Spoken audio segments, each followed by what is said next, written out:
why did you decide to trade Micah Parsons? Well, without being too broad, obviously, we did think it was in the best interest of our organization, not only the future, but right now, this season as well. We've gained a Pro Bowl player. We've gained a Pro Bowl player in an area that we had big concerns in on the inside of our defense. Let me go beyond your question. First of all, I want to tell you that I really like Micah. I appreciate the 4 years that we've had him here, and he's a great player. And so we are very appreciative of the fact that he's a great player. There's no question that I could have signed him in April. And so we all know that to have agreements, all parties have to agree. But this was by design. I did make Micah an offer. It wasn't acceptable, and I honor the fact that it wasn't done in the way that he wanted to do it through an agent. So he was made an offer. There's not an ounce of vindictiveness. There's no bad feelings on my part about the fact that we didn't come together on an agreement. The facts are, and we'll cover it, I'm sure, with many of your questions, but the facts are specifically we need to stop the run. And we haven't been able to stop the run at key times for several years. And when you have the kind of extraordinary pass rush that Michael had, then the way to mitigate that pass rush is to run at you. If the pass rush doesn't get you ahead pretty big time and you're playing even or behind, then you've really got a problem in stopping the run. And so we have felt as we embark on changing things. We have a coach that we're mighty proud of in Brian, and we're excited about the changes that we're making, not only in the coaching staff but in the team. I think out of our 60 players that we would count as the actives and a percent of the practice squad, over 1/3 of those players are new. And so we are doing what I've said many times, that if you are the one that owns, and when you look in the mirror, you've got to change. And so that this was a very deliberate, as it played out, reflection on a key player that could bring us a lot of consideration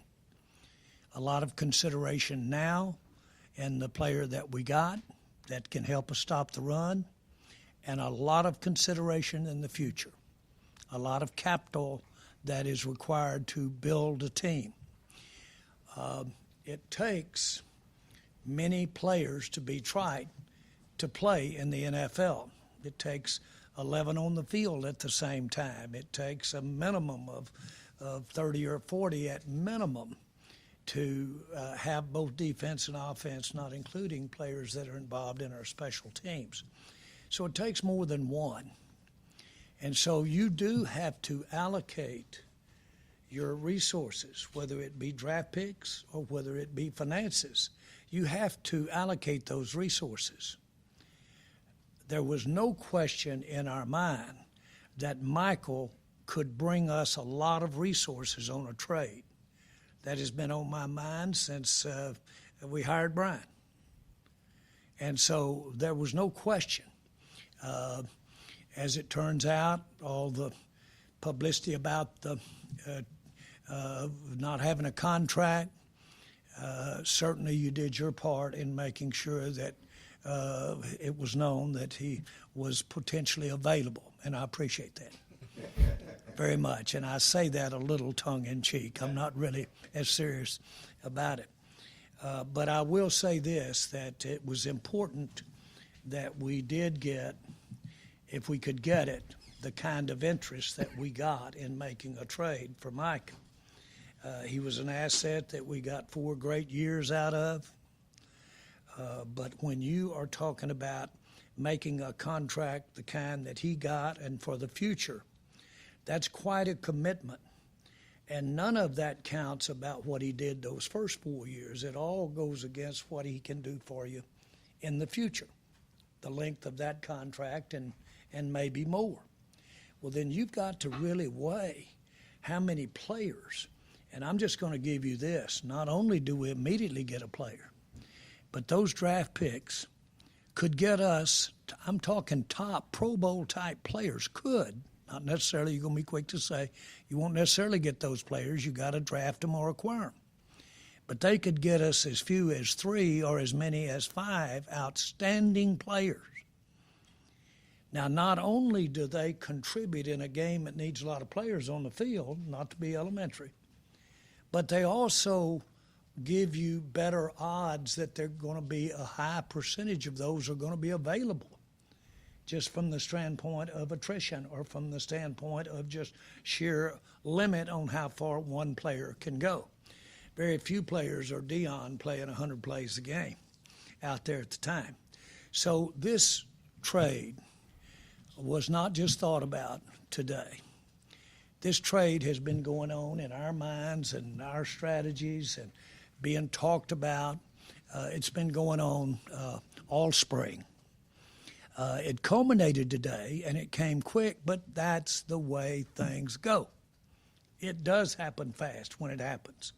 But you've laid a lot of water. I mean, you've laid a lot of things out there on the water to make it happen.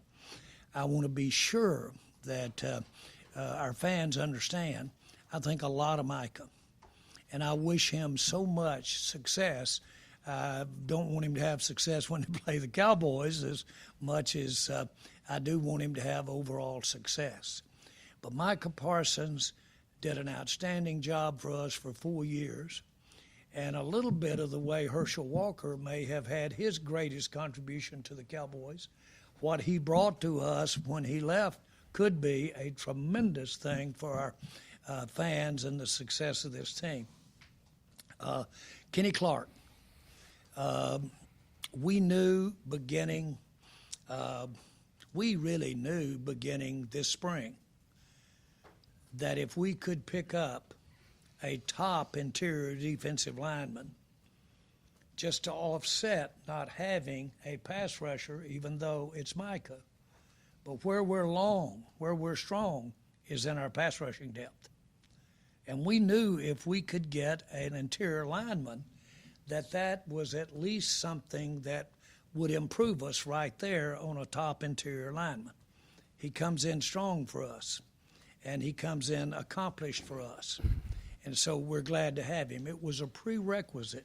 We went down the teams, and we only picked teams that had room on their cap that could pay Micah, and we only picked teams that had top tackles, interior tackles, that we wanted to have any dialogue with at all about a trade. That was the criteria of trading. Top existing tackle that could come in here and play for us right now, this year, and offset the fact, to whatever degree, more or less, that we don't have that excellence that Michael Parsons has there, but we do have the depth to come in here and do that. And then if we could get the picks that we ultimately getting, and we did have several teams that we might have had an opportunity to do something with. We did have that. And so this was no instantaneous happening this afternoon over about a 5-minute period. The other thing that I would like to say is I firmly made a commitment to Micah this spring, and paid him, and to pay him. At that time, I was battling and knew that the other alternative probably was. I had no idea of what we might be able to get. But I knew that it was very likely to be several players that we could use those resources for all the way, draft picks as well as cap space. And so that was on our mind. The minute that we saw that we were quite possibly were going to have an issue about whether or not we could do a contract or not, that gave us time, that gave us imagineering. That coupled with bringing in a new coach and bringing in a new staff, we felt it fit for us to have more players, more excellent players, if we do a good job of acquiring those players, plus have a team this year that would give us a better chance, dare I say that? But absolutely, it's not a zero that we're dealing with as far as how much better that we were trying to be, even not having Micah.